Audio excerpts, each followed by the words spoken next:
Hello, everyone, and welcome to another episode of Reap the Spoils. I'm Mark Sullivan. I'm Delilah Lugo. I'm Jason Kwasnicki. I'm gonna do it to him again.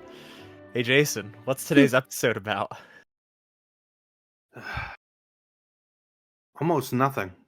Oh, stop it! Come on. Final Fantasy VII Advent Children. Even if it makes you mad, it's something. You can't discredit it as nothing just because you want it to be nothing, just because you want it to not exist. It is. We'll get into it. But Final Fantasy VII Advent Children. Yeah, Reap the Spoils is a semi-monthly spoiler cast where we will usually play a game, but today we're talking about a movie related to a video game. We watched it, we watched the movie, and now we're here to talk about the movie. So if you have not watched Final Fantasy VII Advent Children, available on DVD, Blu-ray, or 4K Blu-ray, I highly recommend that you go and watch that film, and then come back to this episode and listen to us talk about it. Because Yes. we don't want to be the thing that just ruins that movie for you. Although This movie also spoils Final Fantasy VII. yeah, So I mean the two it's are a pretty sequel. important. I Sort of. guess I could say you could rent or stream this movie. I could have brought that up, but if you buy a physical copy of Final Fantasy VII Advent Children, it does come with a featurette that goes through the entire plot of Final Fantasy VII for those people that, for some fucking reason, picked this movie up without having played that game. Don't do But that. what? Don't do what? The movie's incomprehensible as it is. You will not understand a fucking thing if you haven't played Final Fantasy VII. You're saying don't not play the game before watching this movie. Yes. Got it. Yes. Yeah. I mean, I agree. I completely agree. So, yeah, like Delilah said, we will be spoiling Final Fantasy VII as a result because it's kind of important to talk about that game when talking about this movie. If you haven't played the original Final Fantasy VII or watched Advent Children, yeah, come back to us later. Go play the game, go watch the movie, and then come back. Some juicy tidbits about Final Fantasy VII Advent Children. Very juicy. Directed by Tetsuya Nomura, the juiciest one of all. Right, Jason? Would you agree with that? That Yeah, sentiment? it's juicy. Sakaguchi got fired for making essentially a better movie than Wow. this. Now that is a hot take. It's That not a hot Spirits take. Within is a better movie than Spirits this. Within has a plot that I can tell you. Man, okay. Well, I mean, this has a plot too. No, We'll get into it. Yes, it does. Stop it. This movie was written by Kazushige Nojima, Tetsuya Nomura and Kazushige Nojima. They were both involved with the original game. Nomura primarily on character design, Nojima on scenario and story. And yeah, the movie originally came out on September 14th, 2005 in Japan. Came out April 24th, 2006 here. When I was like I was 12 years old. Yeah. I was barely a teenager. Pretty sure I Yeah. saw a DVD copy for the first time in a Walmart and had to beg my mom to buy it for me. I was very excited. As a quick side note, it is funny how they credit. I don't know if there's other Japanese visual or media productions, but it is funny how almost credited like a video game as opposed to a movie. Like whereas instead of just written, it's like scenario, but it's funny. Oh yeah.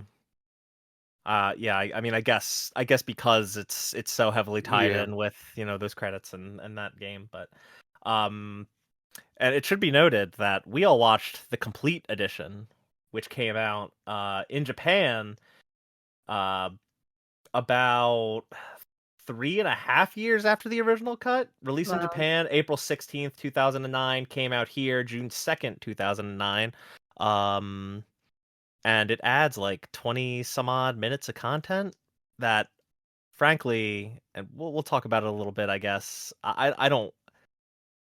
The complete cut is ideal, because I decided to start rewatching the original cut before this episode, just to see, how much more incomprehensible it could be, and by golly, very. there, there is just so much core stuff that's just not in the film. So yeah, that's kind of the info block. Yeah. Are we I'll ready? I'll just say that although rewatching this, I'm not going to be very positive. At the time when I saw this as a teenager, it was hype, It and that's it. was. I'll Hey, just leave it at that. it still is hype. I'm a defend it a little bit. It still is a hype ass movie. It's not a good movie, but it's a hype Yeah. ass movie. Yeah. But all right, are we ready to get into this? Yeah. Mm-hmm. Final spoiler warning. If you have not played Final Fantasy VII, the original game, if you have not watched Final Fantasy VII Advent Children, especially at Final Fantasy VII Advent Children Complete, I highly recommend you pause this episode, go experience those things, and then come back to us. Okay. So go ahead, get it out there. What do you guys think of the movie? I'll let Delilah go first on this one. Oh boy. Oh jeez. um it has some moments that are special, that are nice callbacks to the game.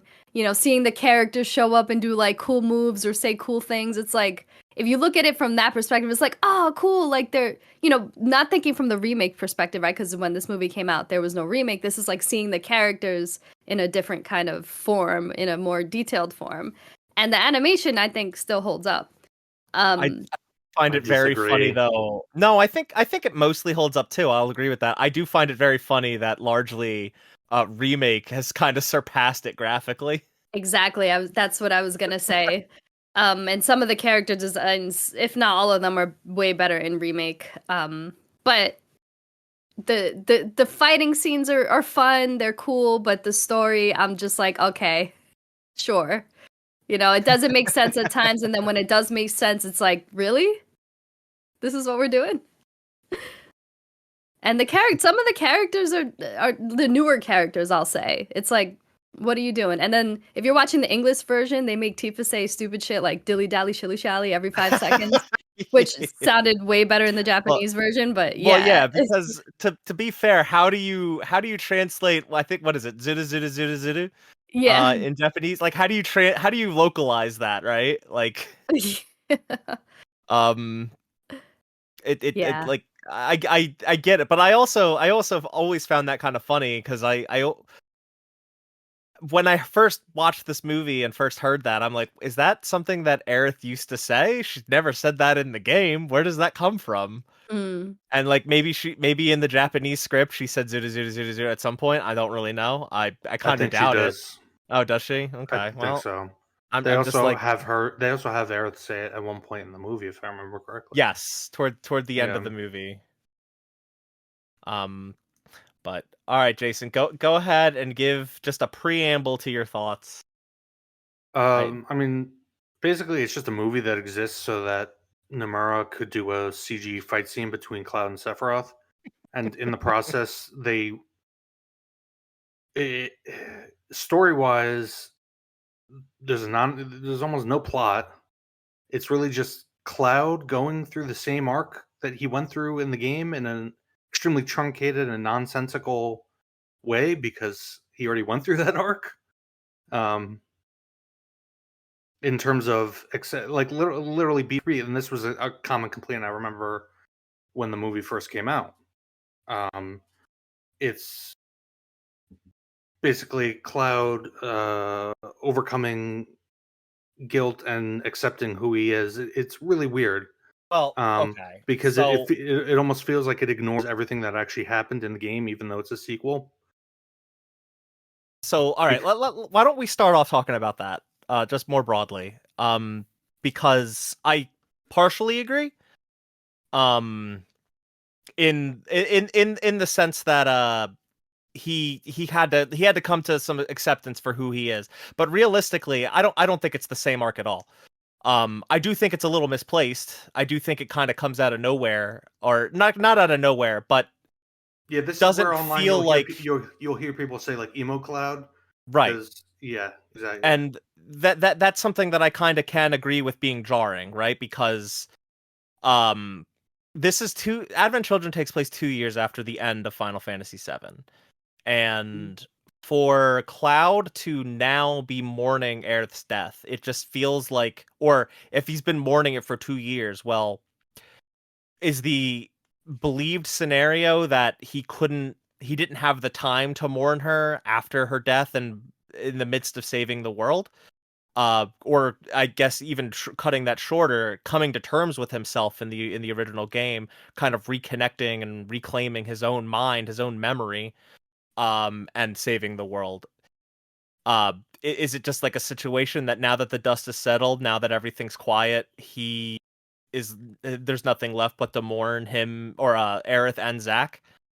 It is a little contrived. I'll agree with that for sure, but I don't think it's the same arc at all. It is an arc of mourning and having to come to terms with what happened to them wasn't his fault.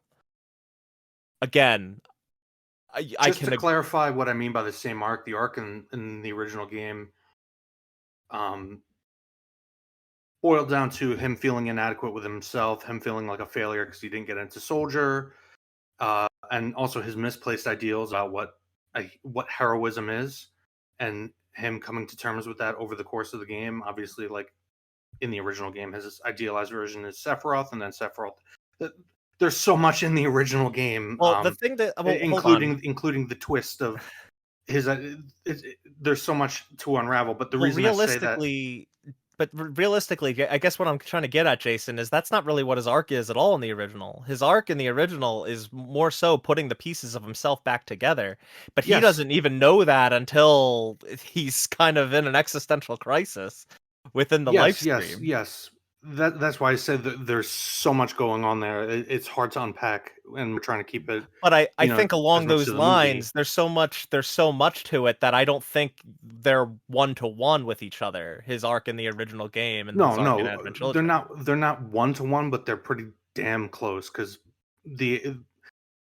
obviously I'm going off of my interpretation of a jumbled mess of writing that is Advent Children, but it seems to me that him coming to accept that in being a hero, like in that final fight with the boss monster, he uses the help of his friends, the anime trope, the power of friendship, kind of the same thing as in the original, where you can't do it all by yourself. He has a misplaced ideal of what heroism is. Well, that last part, I don't know that I agree with or even connect with, but I do agree that, like, yeah, the same lesson is kind of taken away from both works. Right. In that, the power of the power of friendship trope. Yeah, I get it. It's really goofy in this movie, but the main problem I have is that in the game you have, like you mentioned, there's so much more to flesh that out, and there's so much more context. Whereas here, it's just like he starts off the movie in such a different place than he is at the end of the game. It's just jarring. I think we can overall agree that his arc in this movie is like I feel like we're agreeing on the same point. It's just the reason we agree with it is different, and we don't agree with that. But I will Sure. Okay. I totally agree that his character arc in this movie is a little contrived because, again, 2 years after, why is he still mourning them? Why is he not moved on? Why is he still blaming himself when he never really seemed to blame himself toward the end of the original work? Right. Yeah, that checks out. I think, it's I don't know, it's partially to create drama, Yes. to give him a conclusion to reach, even though it's not one that he really should have to. Because Nomura just wanted to make a CG movie with him having more belts. Yeah, well, all right. Technically sword sheaths, but yes. Made of belts. Made of belts, yes. Delilah, I feel bad. We just talked for No, for like I mean, 5 minutes straight arguing with one I another. guess I started off with my thoughts. I largely agree with Jason. I feel like this wasn't necessary. Again, to my point and his point, the only good part about it is the cool fight that you get, but how we get there is quite ridiculous, I think. I mean, I don't disagree with that, guys. I really don't. I I don't feel that it's the same. It's a 1-to-1 scenario with the original game. I think it is different. It's just worse. Yeah, no, I don't think it's 1-to-1, but I do think it doesn't make sense how that like you said, how 2 years later he's in this space. Yeah. But the thing that bothers me is that this isn't even the worst part for me. Like, you know, like this to me is like I was fine with that. I was like, I'll lead into the drama. That's totally okay. But how the whole like how Sephiroth came about, that's where I'm like, no, Yeah. this So is not let's good. get into that, because I feel like even with Advent Children Complete, I feel like it's not very well explained, like exactly who the hell Kadaj, Yazoo, and Laz are. Yeah. Yeah, they're essentially just like embodiments of Sephiroth's will to resurrect himself. Which gets into some really goofy like Tetsuya Nomura writing. Not to put the writing on Tetsuya Nomura. It's also Nojima. They're both very guilty of pulling stuff like this. Mm. But I bring up Nomura though specifically because it kind of echoes a lot of plot Kingdom points from Hearts. Kingdom Hearts. Yeah, Yes. right. But that's what they're supposed to be. Why, I guess we just supposed to take for granted that in order to resurrect Sephiroth, like they lack Genova essence and they need it in order to bring him back. I think Geostigma is pretty poorly explained, even incomplete, where there's a lot more Yeah. footage, a lot more information that's given to you, and yet it helps a little, it doesn't help a whole lot. Right. And what Geostigma essentially is just like Sephiroth infecting the life stream, and Vincent kind of goes into this a little bit. It's essentially a disease that attacks the immune system. The immune system in the body doesn't know how to protect against it, so it overcompensates, and it leads to what mostly kids have. I just looked up quickly, and apparently it's talked about somewhere that it's because the reason children were more affected is because they have weaker immune systems. Sure, okay, why not? Technically, isn't it supposed to be Genova cells in the life stream? Yeah. It's That's what Sephiroth. infected it, yeah. It's Sephiroth's essence. It's Sephiroth's genes. Yeah, That's why they call it like that's why they call it like the Sephiroth. I think they Vincent explicitly says like the Sephiroth gene or something. Okay. If it was Genova, then they wouldn't really need Genova to become Sephiroth, Yeah, But again, it's all a bunch of hokey pseudoscience Yeah, nonsense. Like because let's face it. technically Cloud was experimented on with Genova, but like it was a failed by Hojo. So why is he getting it if he already has some Genova cells? I don't know. I don't think it matters if you have Yeah, Genova cells or not. I think I think it was just a random infection that it didn't like necessarily target specific people. It's just the people who primarily got it were children, but not exclusively. Yeah, it was a shitty plot. Yeah, it was. No, I agree, yeah. guys. I didn't give my little preamble or preface. Yeah, I don't go think ahead. I don't think this is a good movie. I know it's not a Yeah. good movie. I like good movies, I do, but Jason, you keep bringing up this is like my Transformers. Yes. I do love this movie in spite of it all. It's a very fun film. It's very fun if you're a Final Fantasy VII fan, and I feel like you can appreciate it and like it, even if you acknowledge that it's not very good. Like, Yeah, yeah, it's sure. fan service the movie. Yes, it's fan service the movie, exactly. Sure, I'm not castigating you, and the reason, or just to clarify my initial comment that I think that Spirits Within is better. Spirits Within is not a good movie. Yeah, right. I can tell you what the plot of Spirits Within is, though. I mean, I could tell you what the plot of Final Fantasy VII Advent Children is too. Cloud is grieving Zack and Aerith's death, as we've already discussed. Sephiroth remnants come back to resurrect him because Sephiroth's will wants to come back so that he can do what Genova did, go to another planet and destroy it. Or at least attempt to. I guess Genova technically didn't achieve that goal, but and that almost succeeds until he comes back and then Cloud defeats him. That's the plot of them. Oh, and then Cloud accepts that he is not to blame for Zack and Aerith's death. and he saved the day. Technically, character, not plot, but okay. All right, I'll give you. Wait, I'll give you. what are you talking Simplified. about? What are you talking The plot about? is just remnants come out of nowhere. They get they get a piece of I guess it's Genova in the box. Or no, Sephiroth in the. I don't remember what No, exactly was supposed to Genova. be in the box. It's Gen- Genova in the supposedly last piece. Genova's head. Mother. Supposedly Yeah. Genova's head is in that box, which how do they fit Genova's head in that little box? Anyway, they get it. Sephiroth comes back. Cloud beats him. End of story. Right, that's what I just fucking said. I know. That's why I said, all right, I'll give you that. The point I'm getting is that everything around it, like like it seems like the Geostigma is supposed to be like the driving MacGuffin of it. Like it Yeah. really is a non sequitur, not necessary point.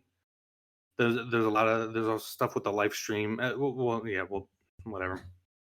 Well, the stuff with the live stream is what Aerith just kind of comes out to save the day almost with The the live stream. fucking live stream rain that just Yeah. cures everybody. Yeah, I guess what I'm getting at is there's no real stakes in anything. There's no try-fail cycles. It's just excuses to have action sequences that are That's overall not true. just What if meaningless. Sephiroth killed Cloud? He would have taken the planet as his vessel to go and sail the cosmos, like he said. Okay, but He could have done it. The reason I said there's no stakes is because there's so much that happens before that where you think people might die and then they don't. We can get into it when we No, talk I about get other it. stuff. Yeah, Well, realistically, what the characters are trying to prevent is Sephiroth's return, but which they've already done. I understand. What do you mean they've already done it? They already beat Sephiroth. Well, yeah, okay. I mean, sure, right, but there was a looming threat that he could return. Cloud wasn't even trying to stop that. Cloud was just trying to save the kids. But then crazy shit still kept happening. They get saved by Deus Ex Machina, essentially. You mean the Vincent Ex Machina? Well, technically it's Aerith because it's when. Oh, you're okay. You're talking about overall. I was just talking about when Cloud Yeah. went to go save the kids. At the Oh Forgotten no. Capital. I'm just talking about the ending with the Gotcha. live stream Yeah. and the flowers. Yeah. Right, and that also is just kind of a baffling thing. Like, what led Aerith to finally intervene? Why didn't that happen sooner? Right. That's what I mean when it has no plot. You don't really understand why characters are doing things. Or you get a base motivation, but I'm talking about individual sequences and. But the thing is, Jason, it has a plot. It's not a good plot. It's not a very cohesive fair plot, enough, but it has a plot. Fair enough. I'm being a bit hyperbolic, Mark. You It's are being also- hyperbolic. Yeah. It's also a plot that just leaves a lot of questions because this is canon. It is. That's what hurts. That's what hurts about this movie. Is that it's canon. And yeah, I agree with Delilah on that point. Is that the ambiguity of the ending of the original game is so beautiful, and then it just gets shit on by this. And that is something that I brought up, the retcon, and they even acknowledge it right up front. The movie opens. The movie, and actually, let's talk about this real quick. The movie opens with a message essentially saying, like, to fans of this game, this movie's for you. And I know this was a widespread criticism of the movie when it came out, and it's something that Jason, you and I were just talking idly about just before recording. If you haven't played Final Fantasy VII, or maybe you said it during the intros, I don't remember. But if you haven't played Final Fantasy VII, this movie is even more incomprehensible. Which in a way makes sense. It's intended to be a direct sequel. They're not going to spend time introducing characters that you've already that they expect that you've already spent like 30 to 40 hours with at the bare minimum to beat the original game. It makes sense in a way that this movie wouldn't waste time with just introducing you to who they are. But if you haven't played that game and you watch this movie, that doesn't really make much sense to do that, but it really just leaves you with even more questions. Yep. But if you have that physical copy, you got that reminiscence of Final Fantasy VII featurette. I forget how long it is, but it's long. Oh, really? It goes over the plot of the whole game. Damn. But anyway, the other thing that I wanted to bring up from the opening of the movie is that final post-credit scene recreated and in and rendered for this movie of Red 13 500 years in the future with some little Red 13 cubs. Babies. Yeah, Red 14, 15, and 16, if you will. hmm Jumping up a cliffside and seeing a Midgar overgrown with vegetation. What Jason just said, the ambiguity of that original ending, where the intention was that mankind was wiped out, but the planet lived on. That's gone. It's totally gone. Yeah. This just totally retcons that and says, nope, everyone survived, everything's good. So Yep. I get why that stings, especially. I get why that hurts, especially because this is a product after Sakaguchi was or left the company. It also like nerfs Meteor somehow. Like that attack, you know? Well, to speak to the ambiguity, you don't know that they were. It's never explicitly stated that they all died from meteor. Well, It could. I think it was. It speaks more to the inevitability of death and the acceptance of that, which was an underlying theme of the game. I'm mostly just speaking, Jason, from I believe it was confirmed in like the Ultimania guide released Who after gives a the fuck? original 7. The Well, original game, yeah, I'm yeah. simply saying that in like post original game, but pre Advent Children, it was confirmed that the intention behind that ending was humanity was wiped out. But if you ignore, if you ignore that and just say, um, that it's left ambiguous of whether or not they survived, like I get it. I get why this kind of um rejects that notion and says definitively, like, nope, they survived. And Delilah, to your credit, yeah, most of Midgar is relatively intact, not really affected Yeah. by meteor all that much.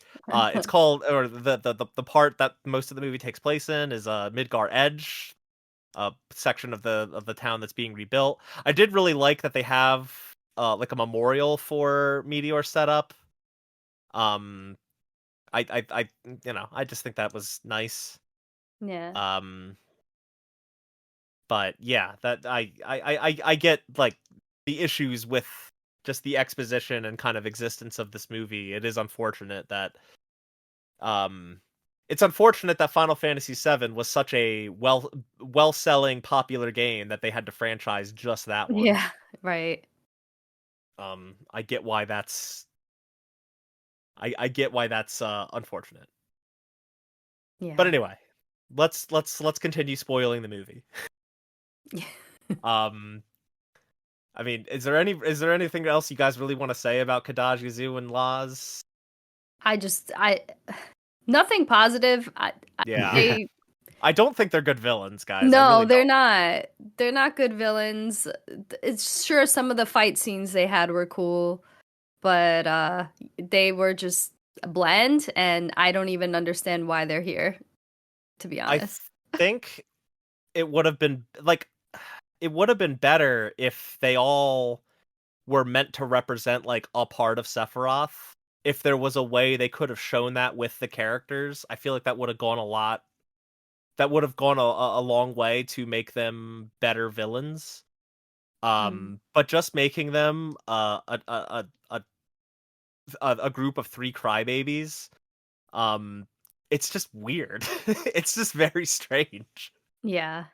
Right. Um, the only one that really looks, or the one that looks most like Sephiroth, isn't even the main one, Yazoo. I would That's say true. he looks most like Sephiroth and doesn't really act like him at all. I always thought Kadaj's weapon, the like the double bladed katana, I always thought that was really cool. Yeah. It's almost like the Masamune cut in half, but still on the same hilt. Mm. Um, I don't know if that's what they were going for, but I always thought the idea of that was pretty neat. Yeah. It Um, doesn't. It also just doesn't help that bringing Sephiroth back was never going to, because the party already defeated him, in his god form. Like, Mhm. yeah. so bringing him back was, if you were going to do a sequel like this, having Sephiroth come back at all was always going to be a bad idea, just because it just lacks any dramatic weight, given that they already defeated him, in his god form. I mean, the way it could have made sense was if there was a more if there was a more legitimate looming threat of him coming back, and if the stakes of that were more known and much higher, um as long as they manage to prevent it, and maybe the only Sephiroth we see is just him talking to Cloud through the live stream or some bullshit like that. I feel like that could have worked better because, Jason, to your point, yeah, this movie was basically just a culmination up until the fight we wanted to see rendered in these graphics, between Cloud and Sephiroth. Exactly. Which again, really cool fucking fight, but getting there is definitely nonsense. Yeah. Iconic scene too when Sephiroth has his sword out and like Cloud's hanging. Like there's so many cool artwork done around that scene. Yeah. Yeah. It's not just that fight. That's the problem with this movie, is that it's so much of it is action sequences when you break it down by runtime, and most of them are pointless. Why I'd do say the most of them three are attack? pointless. Why do the three attack Cloud in the beginning on the bike? What does that Well, that achieve? one, I would say that one's pretty pointless. Yeah. What is the point of Rune and Reno fighting the two guys forever? What is the point of the whole bike chase where it seems like Rune and Reno are going to sacrifice themselves? Rude. It's rude. I'm sorry. Whatever. Doesn't matter. It seems like they're sacrificing themselves to take out the other two, but then they're all fine. Just like in the beginning, when it seems like Song and Alina are killed and they're creating stakes for these new villains, but no, they're fine. Yeah, and also for Vincent to say like they must have been brutally tortured, and I don't know, they show up and they're relatively okay. Yeah.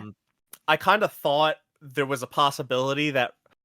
So, full disclosure, I went to see this movie in theaters twice last week when it was in theaters. Of course you did. Yeah, I mean, it was a once in a lifetime thing, guys. I had to go do it. So the first time I watched, I kind of at the end when they focus on Rufus as he's sitting in the chair and his geostigma gets wiped away. I thought like maybe the intention there, because he doesn't move, was, oh, maybe Rufus died. Maybe he didn't get to outlive the geostigma getting cured. And then when I watched it the next night, I realized, oh wait, but he gets out of the nets and he's walking just fine. Before that scene, so I can't imagine he just succumbed to it. So maybe he doesn't die. I don't know. There's definitely a lot of potential payoffs that don't really occur, and it's just kind of like, oh, everyone's just fucking fine. That's what I mean Yeah. by lack of stakes. There's a Yeah. lot of like video game logic that gets transplanted into this movie. A perfect example of this is when Marlene gets kidnapped. You have the whole fight sequence between Tifa and I don't know any of the name. Like I know Laz. Kadash is the main Short guy. haired dude. The short haired Laz. dude, yeah. It's So between Tifa and Laz. it's basically it's very similar to a lot of sequences you'll see in video games generally, but also Final Fantasy specifically, where you'll win a fight, but then in the story right after something happens and you lose the one fight or the victoria. You know what I mean? Like you'll beat a boss, but then in the story the boss will end up overpowering the party anyway. That's a very video game thing, and that's fine. It works in the interactive medium. It doesn't work in a movie. It just comes off as kind of dumb and contrived. So and the movie is full of that kind of video game logic. I just mentioned all these sequences where you think characters actually died, but no, they just come back a little while later. Yeah. I agree. Yeah. The point of the fight with Rude was for the best part of the movie, which is when Rude's glasses get broken and then he just pulls out a new pair. The best part of the movie. Which Even better than yeah. Cloud and Sephiroth fighting. Which they redid. I believe they redid that in remake too. When you at one point fight Rude. Yes, that's true. Yeah. I think you're right. But I like, do remember that. Advent Children did it first, guys. I'm sorry. It's like it's not even like something funny. It's just a callback at that point. Yeah. But yeah, I guess I get your point, Jason. Like the fight at the beginning definitely is just like, why do they attack Cloud? They attack him multiple times. They know he's not the one that has the head. They're looking for the head. Then they know Rufus, so why don't they just go get Rufus? I I don't know. It's a good question. It's definitely a good It's question. because they wanted to have a bike fight scene in the beginning. Hey, but it was a cool fight scene, wasn't it? That's all that matters. Yeah, I thought it was cool. I do want to double back to the Tifa and Law's fight because it's probably up there as one of my favorite fights in the movie. Mostly because I love the piano rendition of Let the Battles Same. Begin. Mm, And I also love Yeah, the kind of cheat. Uematsu's score carries this hard. Yeah, true. and just to point out, like he didn't solely work on this soundtrack.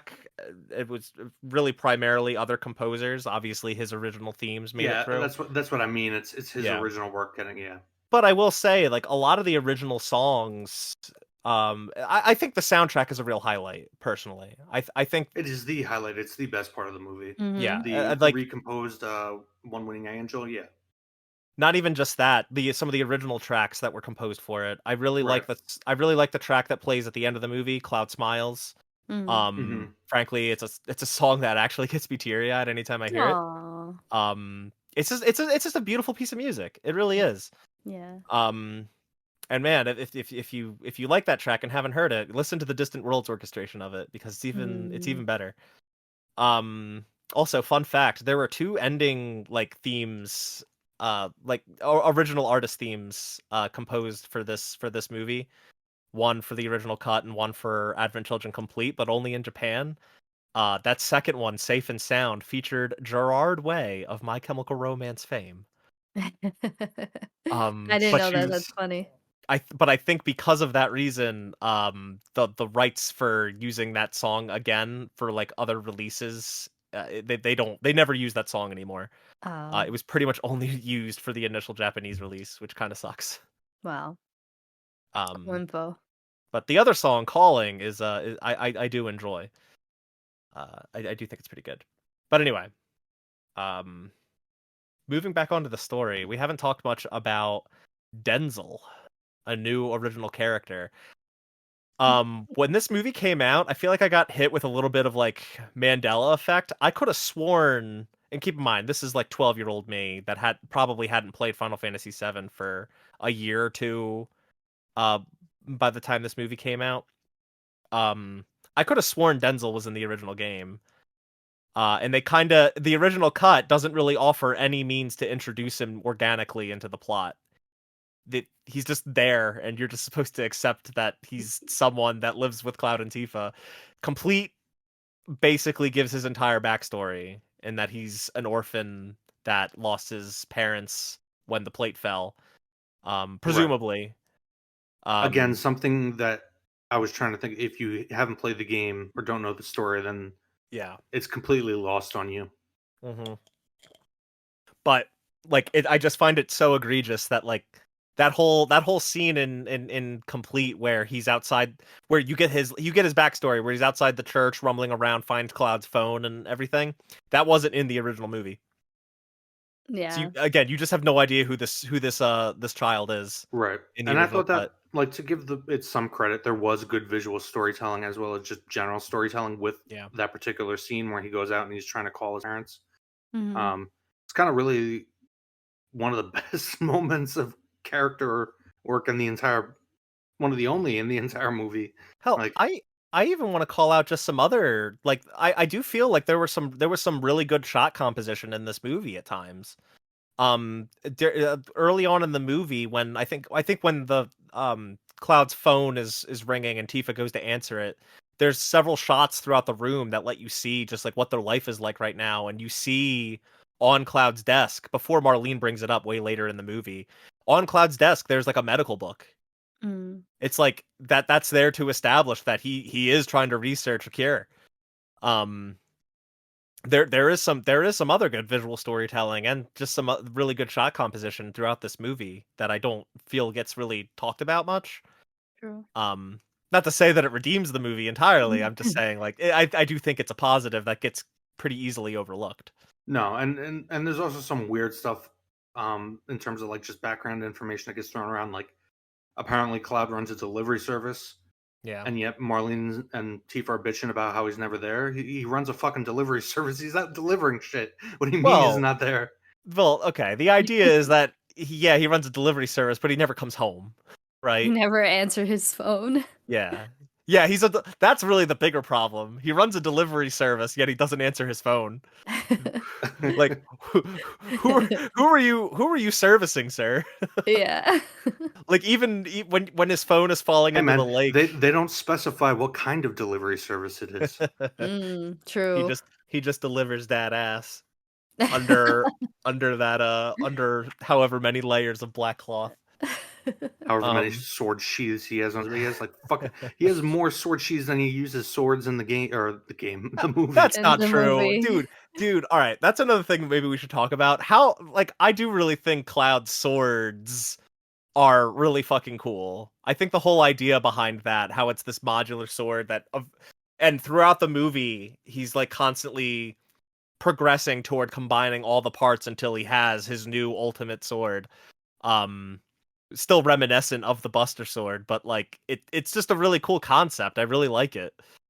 I always have. Yeah, they did look cool. Yeah, I think it's a cool design thing. Yeah. And I've always really liked it. Jason, you don't seem too enthused about it though. I mean, for me, it's just meh. It's not really important to me. Like, I just Okay. prefer the simpler original design with the one Buster sword. Yeah, that's fair. Anyway, But we moved on from Denzel pretty quickly. Sorry, Delilah, what's well, up? no, I was just gonna say, just to get back to Denzel, Oh, okay, I could. I think it made a lot of sense how him and Marlene connected pretty quickly based on both of their backstories. And the thing about Denzel that I didn't like was his English voice acting, because I did watch this movie in Japanese and in English just to get that comparison point. And Okay. throughout the whole movie, he's just like, oh, oh, in the English version, not the Japanese version. Hmm. And I just like I couldn't stand his voice actor, but that's not a reflection of the character as much as it is about the voice actor. I'd, Yeah. I'd say his one redeeming line is when he shouts, "You son of a bitch!" and charges at Bahamut Sin. Yes. Um, For that, I really like that scene. I don't know. I think that redeems him a lot as a character because he kind of stops being this little kid and actually tries being a protector. It's even though he doesn't stand a fucking chance. It was just like a good character moment for him. Yeah, and him being one of the only people that were willing to help the other two kids that where everyone was just kind of like shooing away because Yeah. for some reason people think geostigmas like you can get infected. I don't Yeah, know, that and wasn't very clear to me. yeah, Yeah, that says stay indoors. Yeah. well, they think it's contagious. It's not actually contagious. Right. Because it's not spread as a normal disease is. Right. You know, it's kind of just random selection from Sephiroth's genes in the life stream. Mhm. Um, but anyway, yeah, I think Denzel's an interesting character. I think it's kind of weird seeing how attached he is to Cloud when we don't really get much of that established relationship outside of when they Mhm. first meet. Um, I did really like that there's child like crayon drawn pictures of Tifa and Cloud on the wall in the one room that you can kind of see in the background. There's a lot of also decent background details that you can spot in certain scenes. Mhm. I guess that kind of plays into the visual storytelling I was talking about earlier, but Mhm. um, just something I really liked and appreciated. Yeah. But yeah, I guess there's not a ton left to talk about with Denzel. I guess I mostly just wanted to talk about how his backstory is completely omitted from the original cut, which I find ridiculous. Yeah. Um, how's Marlene in this movie? Like, do we like her? Do we not like her? She's a little more grown up, obviously, from the original game. Clearly She's she's not very scared of brave. Cloud anymore. Yeah, yeah.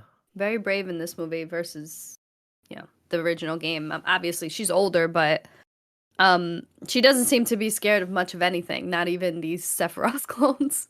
She's just kind of there chilling. I do like how they gave her Aerith's little bow. I thought that was a cute little detail that they added, and she like she still refers to Aerith as like my friend or whatever, like being connected to her. So it's like a nice little callback. But other than that, I like that she's brave. I don't know. I feel like it makes sense considering the world she grew up in and her dad. being this brave big guy. Yeah. Right. Also, They transplant a lot of that Barrett attitude onto her. Yeah. and can we talk about the scene where she she like says something in Barrett's voice? Yeah, that Yeah. was so cute. Actually, I love that. I really adored that. It's really cheesy, it's really corny, but I find it very endearing.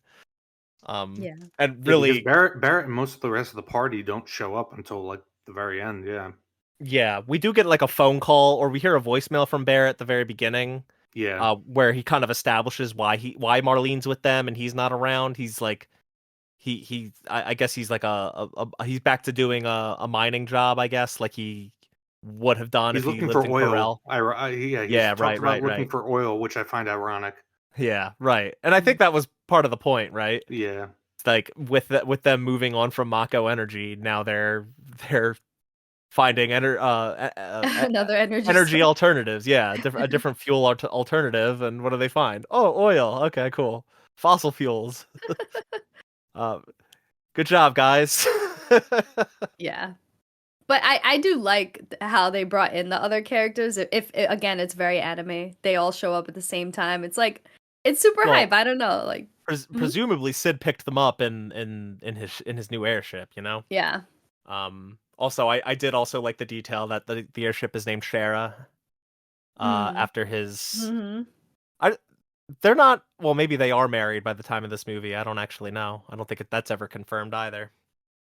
But playing Yeah, the I mean original game, it's pretty clear what his and Cher's relationship is. a lot of these questions and like the way the characters just show up kind of at the very end and have very little time in the movie, and the way we really don't get things fleshed out, like you mentioned Denzel with Cloud, why he looks up to Cloud.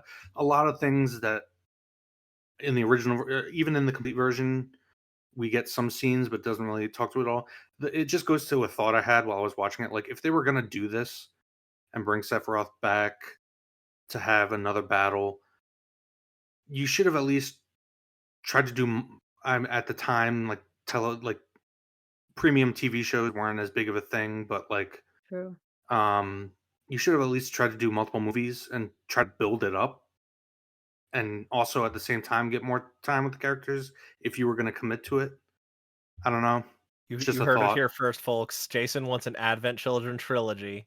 No, I meant like the damage is already done. Like I'm talking about taking what you did here, but actually flesh it out into something better over the course of I know, know, Yeah, I know what you're saying. I I just don't needed agree to. with this in concept from the beginning, but if you were going to do it, Right, right. because then at least we get more time with the rest of the party, which like going back to our conversations about remake is obviously the best part is is those characters. Yeah. Yeah, I think it was that was the whole Bahamut Sin thing was probably it was easily the most hype moment of the entire movie. Hmm. Like a new iteration of Bahamut rampaging through the city and who shows up, the original cast. I do find Yeah. it really goofy that Kate Sith shows up and basically does nothing but ride Red 13. Um Also, it's a shame that Red 13 has literally one line in the entire movie, and Yeah. it's at the very end. Um Doesn't that's he kind like of a say shame. some? Doesn't he say something kind of in the background when they get there's a snapshot of them on the high wind, and they're like, "Oh, we need to help him fight Sephiroth," and then it's kind of contrived like, "No, we'll give him 10 minutes. He needs to fight this That's by Barrett. himself." Barrett says Or that. yeah, Yeah, But Red 13 literally doesn't say anything until at the very end when they're at the pool in the church, and he's like, "Some still have the stigma" oh, or something like that. That's his only line in the entire movie. I'm sorry. I had a mind fart. I thought you said Kate Sith. No, Kate Yeah, Sith says a bunch of like goofy shit. yeah. That's what I was thinking. Yeah, Um, but Red 13 doesn't really say, and only has one line. It's a bit of a shame, Hmm. especially because he's the first character we see in the movie. Yep. right. um, but yeah, Sid was great. Yuffie was great. Um, I really liked Vincent's whole through line. Where can I buy a phone? um, what, Jason? You didn't like that line? Oh no, I You was did- just fixing my Oh, glasses. oh, okay. You look so annoyed after I said that. No, it just goes back to what I just said. It's like, yeah, I agree with you. A lot of these character lines, like they're very much with the exception of Cloud, they very much feel like the characters. It's mhm. just that we get a few minutes of them at the end. Yeah. We don't get a few minutes with Tifa though. How did we like No, Tifa in this movie? As kind of like this tough love partner almost to Cloud. Again, my complaint is more of a voice acting thing, but thinking about the Japanese version, it felt like Tifa. I do feel like though Tifa would have been more accepting of Cloud's absence than she seemed to be in this movie. She seemed to be more distressed by it.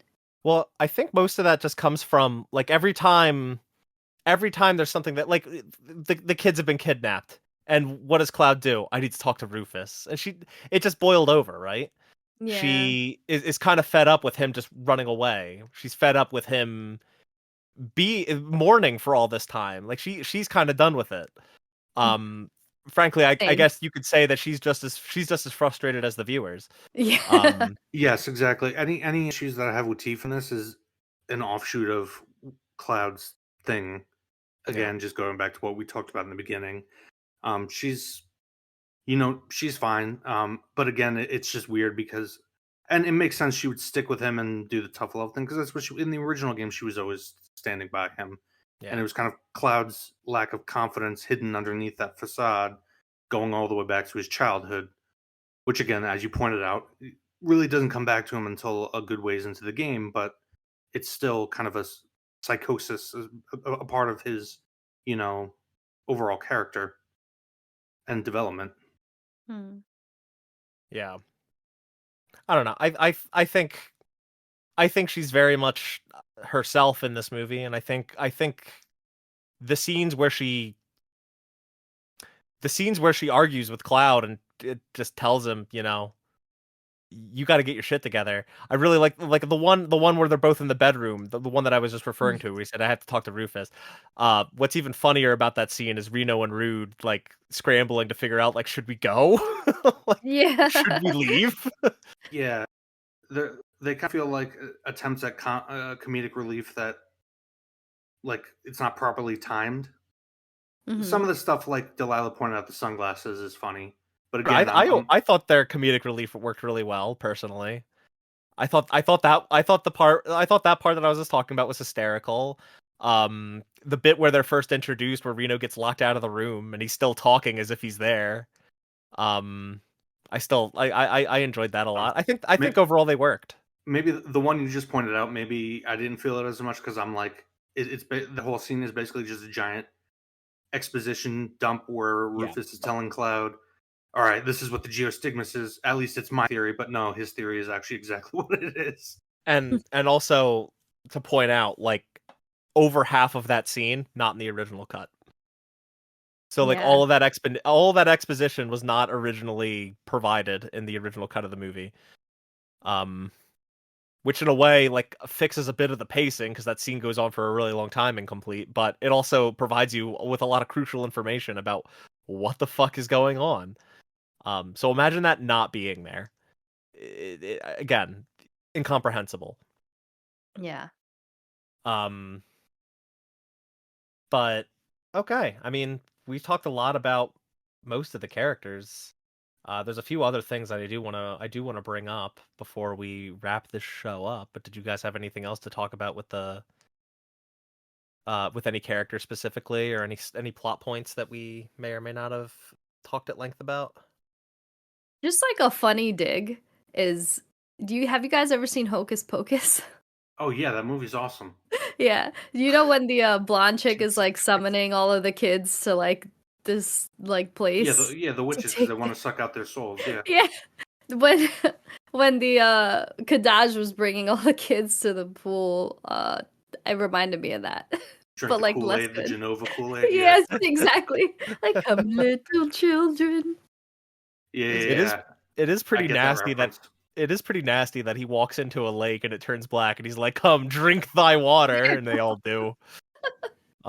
Also, I love how we're talking about Final Fantasy VII Advent Children, and Jason's like being really critical, and then Hocus Pocus comes up, and he's like, "Oh, that movie's awesome." It is. It's such a good movie. I personally did not really care much for Hocus Pocus, but I feel like maybe I watched it too late in life. That could be it. Yeah, I don't have the nostalgia for Yeah, Hocus Pocus like that's I do for Final Fantasy VII Advent Children. Yeah, that's probably a big part of it, is that I watched it a lot as a kid. Yeah. So did I with Advent Children. So there you go. Okay. There's one more big thing that I kind of want to talk about. There's like a couple symbols that are reused throughout the movie. For one, the Buster Sword. It's kind of repurposed as almost like a gravestone. We haven't really talked about Zack at all either, so I guess this is a good jumping off point to talk about Zack's involvement with this movie, which is similar to Aerith's. But I do like how the Buster Sword, again, used as a gravestone, and then it's kind of moved to the church as like less a sign of a grave and more just like a memorial almost to It's those almost two positioned like characters. the game over screen. The way it's Yeah. Oh stuck in the ground like yeah. that.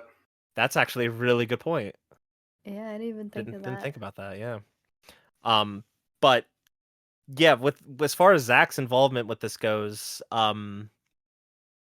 like again, it's similar to, like I said, it's similar to how Aerith functions in this movie.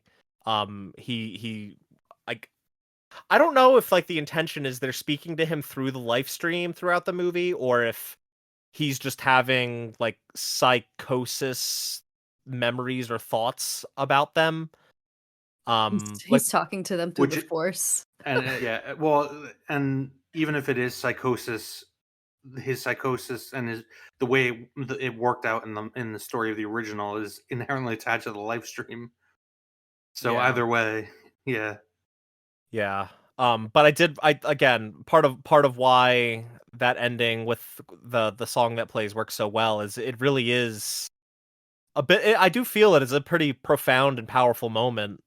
Him seeing Aerith and Zack and them walk off together into just like the blank, the void, as if he's finally come to accept that their passing wasn't his fault. I like how that's used. I like how Zack is overall used through this throughout this movie, in that he pushes Cloud to the realization that he frankly needs to come to, or should have come to, long before this movie takes place. But I think it works overall pretty He well. did, and I guess that's just my problem, is it feels like it's just retreading a lot of ground from the game. Yeah, I guess it's again, it's like him. He's blaming himself for his death when he really shouldn't be. Him especially. Like, there's no reason for Cloud to blame himself for Zack's death. Right. Aerith, you could maybe make an argument for, but not Zack. I guess maybe he feels like he wasn't strong enough to like help him. I don't know. I mean, he was a fucking vegetable. He was, like, yeah, exactly. There was nothing he could do. He was basically a Shinra red shirt. For those who don't get it, Star Trek reference. It was basically a person who's there to die, a grunt. Yeah. He's basically a red shirt that just happened to be at the right place at the right time No, to he get wasn't involved in all this. It wasn't even that. It was this is post him being experimented on and having Mako poisoning. Like, again, he was a vegetable. I see what you're saying. He could do. Yeah, there was literally nothing he could do, and it wasn't his fault that he was in that situation. Right. It was Zack who was So, trying to save him. Yeah. yeah, so blaming himself for Zack's death is again, it's contrived, and not in like a necessarily good way. But I do feel that him and Aerith kind of walking off at the end of the movie, the way Zack is utilized throughout the movie, I think it works very well. I could say the same about Aerith, I guess, except for the live stream MacGuffin or Deus Ex Machina. Also, like at that time, I would say like her death was one of the most iconic video game deaths. Period. Maybe like I mean there were others, but it still is for sure. But I think there's been other like games that have had very impactful deaths. So now it's like among others. Whereas at the time, it's like no, this game was like probably not one of the first or one of the few, but like well, I would say one of the few games that made people like cry and like actually be impacted by a character's death to that extent where people are talking about it. I feel like some people that don't even play the game know that she died, which is yeah. Anyway, but I think her presence always brings this like somber energy. I can't explain it other than like forced energy. Spoilers for remake. Fuck. Spoilers for Oh, remake. damn. Forget. You can't not spoil anything because this is all. I do actually Compilation. I actually do intend to do a spoiler block for remake shortly, so maybe let's circle back to that point in Okay. particular. All right. Cool. In a moment. I might just have to do some editing here. My bad. It's all good. It's all God good. damn it, Delilah. Again, she's fucking the Mass Effect guy in the shadows. She just needs a cigarette. She's manipulating everything. The elusive man, yeah. The elusive woman over here. All right, there's Martin two other Sheen. symbols that I do want to bring up. Yeah, Martin Sheen. Jesus Christ. There's that wolf that shows up throughout the movie. I've never really understood or never fully grasped what the hell that's supposed to, and like what that's supposed to mean. Is it just supposed to mean that Cloud feels like he's a lone wolf, Yes, that he's on his own? I think if I'm being what's the word, generous to Nomura and Nojima, I think it's supposed to be him being a lone wolf, and then at the end, all his friends, all the party members, each one throws him up for the final blow on the Bahamut thing. I mean, we still see the wolf one more time at the end before he wakes up in the pool, but like it's kind of like it almost feels like a goodbye. Like I guess he no longer needs it, or no longer You are not alone, Cloud. Yeah, I don't know.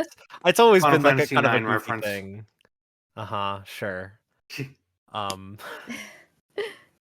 So yeah, that's kind of one of the I would say the worst kind of reused symbol throughout the game. This one, this last one is a little more subtle, and never attention's never really brought to it. But all the original party members wear a pink ribbon.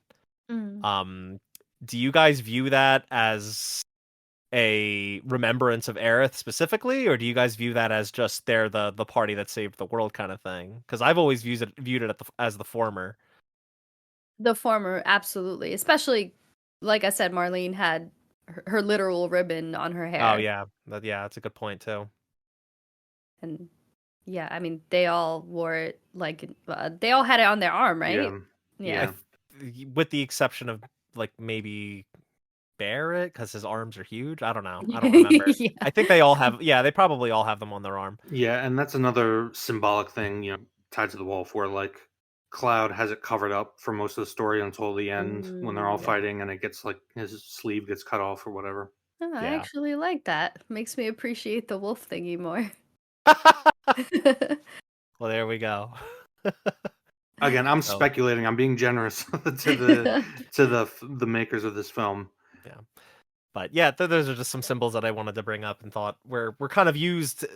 Well, at least two of them were used in very interesting, good ways, in my opinion. Yeah, just I guess my only final thought on it would be we mentioned so many interesting things. Like the leftovers from Shinra, how they feel about what happened, potential conflicts between them and the people who saved the world. Denzel, a survivor of events of the first game. So many potential interesting plot threads as opposed to let's just bring Sephiroth back in not even as strong a form as he was in the game. It's just whatever. Yeah, I get it. You wanted to have them fight at the end. Mm-hmm. Yeah. But all right, is there anything else you guys want to bring up specifically about the movie? Otherwise, we can move on to a brief discussion about how this may or may not tie into the remake trilogy. Actually curious to know what you guys thought about like Rufus and Rude and Reno being like homies now. like stepping in and helping. Again, that's what I meant by like that's such an interesting, potentially far superior film that could have been. Yeah. Fleshed out, yeah. Oh, I do think I will also call out. I do think it was. It made next to no sense that Rufus was carrying Genova's head the whole time. Because then he just like he thinks tossing it off of a building is gonna do anything. What was the fucking point of that? Like, Yeah.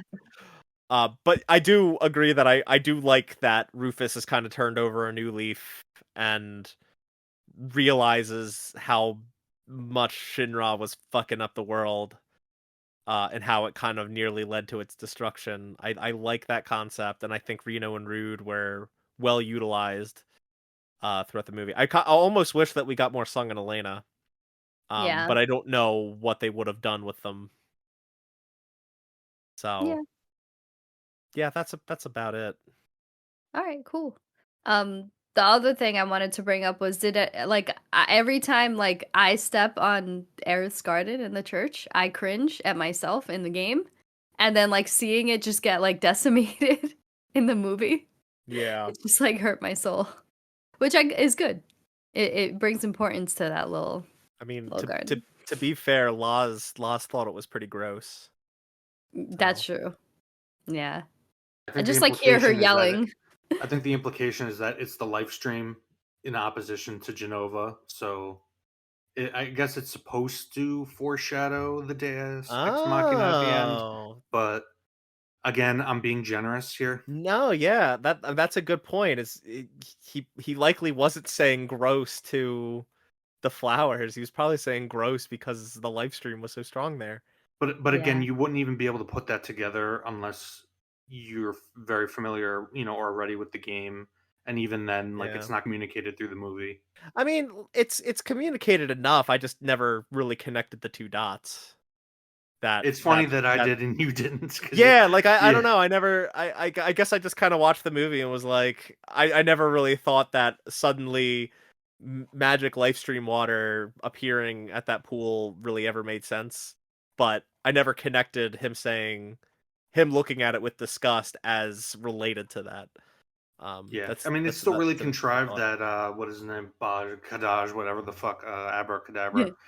At the end of the bike chase scene, at the end, he just happens to stop in the church and specifically magic blast the flowers to create the hole from which the life stream shall spring. I mean, He could have stopped anywhere. I feel like he fired more shots than just that one. But yeah, I agree that Of getting all to the, that it's having Midgard. that There's an entire destination there. city of places to Right. go. Yeah, Right. I get it. I get it. Um but okay. Yeah. Let's touch on some potential, remake stuff. I'll probably put in a time code. I'll probably edit that in after for you to skip to if you don't want to hear double the remake spoilers. spoilers. Yeah. We probably won't talk about it very long, but yeah, this is where you should go to if you don't want to hear the remake stuff. Skip to 1 hour and 19 minutes for the show wrap up. Okay, cool. Let's talk about it. Delilah, did you want to expound on your point from before, or kind of go back into it? Like, I'm curious to know what you mean by how the kind of the white space is used in remake, because there's definitely something going on there. Yeah, the best way I could provide an analogy, and it's me bringing up Star Wars rather than Jason, um, that is like representative of the Force, so like how they're communicating with each other, or like sensing each other's presence through different timelines or through death, surpassing death, and Grounds us, binds us, penetrates us. there you go, exactly. Yeah, no, I definitely concur with Delilah that they're going to use the live stream for some convoluted Marvel-esque Well, there's time verse slash multi timeline thing.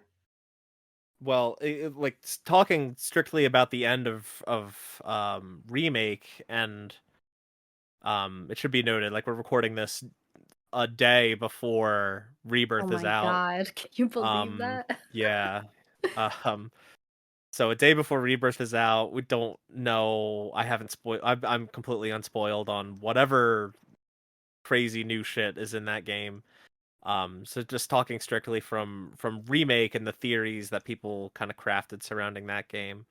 Like the one theory is that the Sephiroth we kind of see throughout remake, the one and the one that you fight at the end of remake, is the Advent Children Sephiroth, somehow having made his way through the live stream to some alternate reality or parallel dimension where he's trying to change the events of the canon, I guess, in order to um, aid himself in winning or succeeding, I should say. Yeah, at the very least, it has to be a future version of Sephiroth that's already lost, because otherwise his dialogue in remake doesn't make a lot of sense, because he clearly knows that he got defeated at one point. Yeah. Um, Whether it's the Advent Children version or just another reincarnated version doesn't really matter. there was also there's those three bosses you fight at the end of remake. I don't remember what the hell they're called. They were like the three color coded bosses. Oh, the Harbring. Wait, is that Yeah, The weren't- Harbingers. The Harbingers, Harbingers. yeah. Weren't they Yeah. named after the guys in this? They weren't named after them, but they're like, I think if you assess them in the description, there's something that makes them very heavily correlate or correspond with Kadaj, Yazoo, and Laz. So it kind of seems like they're connected in some way. Mm. So it's led to some interesting theories about where this all could go. And obviously this is more related to Crisis Core, and I think we talked about it probably in our Crisis Core episode, definitely in our remake episode, which, by the way, like, we put out an episode on Final Fantasy VII Remake, Crisis Core, The Yuffie DLC. the remake DLC episode intermission, and now this. So lots of Final Fantasy VII content alone. If you're listening to this and are interested in any more, please go check that stuff out. But yeah, point being is, definitely seems like there's some deeper connections with the compilation that we have yet to see in the remake trilogy. I guys, I am really excited about Rebirth. So it'll be an exciting conversation when we all finish that game to kind of see where what we land on as it relates to all of this Final Fantasy VII stuff. Yeah. I just hope they don't go off the rails. I mean, they're already going off the rails. Yeah, Already went off the rails. by virtue of the fact that it is a compilation sequel, it's already off the rails. That's true, yeah. Like, Which is why I'm so checked out. And you know, they have Nomura, Kitase, Nojima, they've all said that, like, all the main plot points are going to be there. They're not deviating from that stuff. We'll see how true that is, obviously, starting tomorrow. But I want to believe that that's true.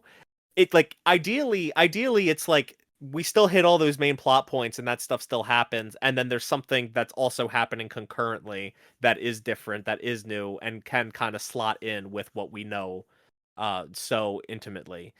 I'm curious to see how it works out. Yeah. And you know, you'll probably hear our thoughts on that Yeah, relatively definitely. soon. I do not have faith. Yeah, I know. You never have faith, Jason. You never have faith. I'm but not all gonna lie, rewatching Advent Children gave me a little less faith. I'm not Guys, gonna lie. you're killing me. How can I sit here and say, like, well, I mean, because I do still inherently love this movie. Even again, I know it's a bad movie, guys. I do know that it's a bad movie. The but- movie is just so much funner when you don't have remake to worry about and what remake is trying to do, you know, because now I'm man. looking at it like, oh, what are they gonna do with this or that, or are they gonna do anything with this or that? Whereas when I watched it back then, it was just like, haha, cool sword fight, bro. I mean, look, at the end of the day, like, whatever they do, the original still exists, and that's not changing.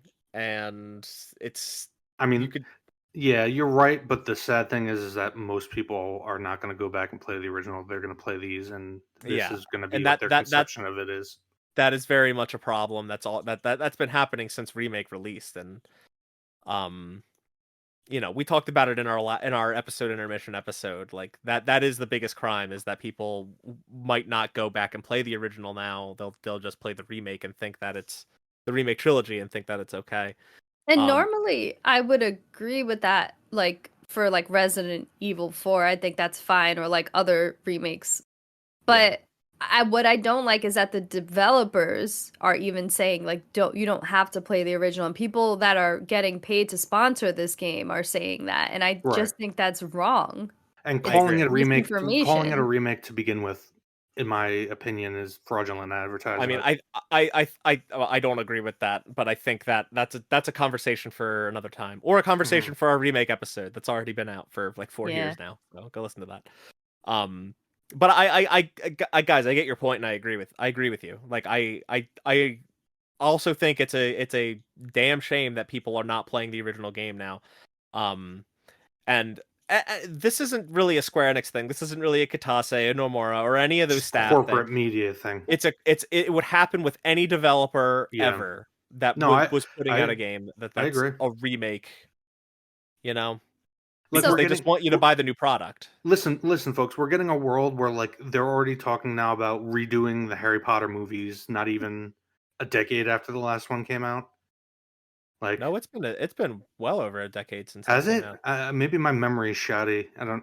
Well, no. So. Regardless, that's not the point. The point is that's not the point. Yeah, they're redoing an entire series of. Well, it was 8 movies, 7 books, so it was 8 movies. They did 2 parts. Like, and the point being is, I mean, look, we live in the world where The Last of Us has gotten a remaster and a remake less than 10 years after the original came out. Right. Which that's not a can of worms I really want to open right now. But... Yeah, I do have a can of worms that I want to open, sort of, but hopefully not for long. It's just I need to know what you think. Do you know how we came out of remake like, oh, okay, no, you have to actually play the original. This isn't like a 1-to-1 remake. They're doing more, right? Do you think that people are going to come out of this, or maybe even part 3, saying, oh, you actually have to watch Advent Children? Why do you think they finally brought it to U.S. theaters? Oh, this is why I'm like, oh my god, what is gonna happen? I don't know. I'm being partially facetious. I don't know. This is kind of a continuation from our intermission episode, the last episode we put out just before this one, where they're kind of working in the compilation stuff in a more organic way with the remake trilogy, which I actually think is really smart, because it makes that stuff a lot less jarring to see. If there's anything that they can pull from Advent Children to more organically bring into the canon of this remake trilogy, I think it's fine. It just depends on what it is. They kind of did that with Dirge Cerberus, and I think it makes a whole lot more sense than how Dirge Cerberus existed pre-remake, where we're just led to see and accept that there was this secret splinter unit underneath the Shinra building that's just been dormant for 3 years. It helps seeing that in, like, the natural timeline much sooner than just seeing it years later and having to believe it. Yeah. So we'll see. We'll see what is there that they could bring from Advent Children and incorporate into this game. I really don't know, and I'm sure we'll discuss it when our Rebirth episode comes out. Yeah. Because if there is anything, we're gonna talk about it. Yes. Anything else before we wrap this bad boy up? Nope. Dilly-dally-shilly-shally. Dilly-dally-shilly-shally. I think we want to move on, guys. Jason, you grading this movie? No. What's the Kwasnicki rating? You're not gonna give it a grade? I'm not gonna give it a numerical grade. I'll just say it's so bad that it is not bad enough to be to the horseshoe absurdist point that Tommy Wiseau did with The Room, where it's actually enjoyable to watch because it's so bad. It's like almost there, but not quite. And that's all I got to say about that. I just think it's neat. And that's all we got. It's fun. I just miss how I felt before. Yeah, there was definitely a magic of, again, with my experience, like a 12-year-old who was growing up loving Final Fantasy VII, and you see that DVD on the Walmart shelf, and you're like, oh my god, Yeah. I need that in my life. What is this? Holy god! So that's, that magic is gone, Understandable. but I do still think this movie is a lot of fun. And again, it's not a good movie. I know it's not a good movie, Yeah. but I really enjoy it. Hey man, In I'm spite not of that. judging you. Again, I like Shia LaBeouf Transformers. I know you do. And if you ask me, that's a lot more shameful than me enjoying Final Fantasy VII Advent Children. Ooh, that would be a good like miscellaneous episode debate. Let us know in the comments what's worse to Ooh. like. All right. Delilah, you got anything to plug? I'll be doing a full playthrough of the remake on my YouTube channel.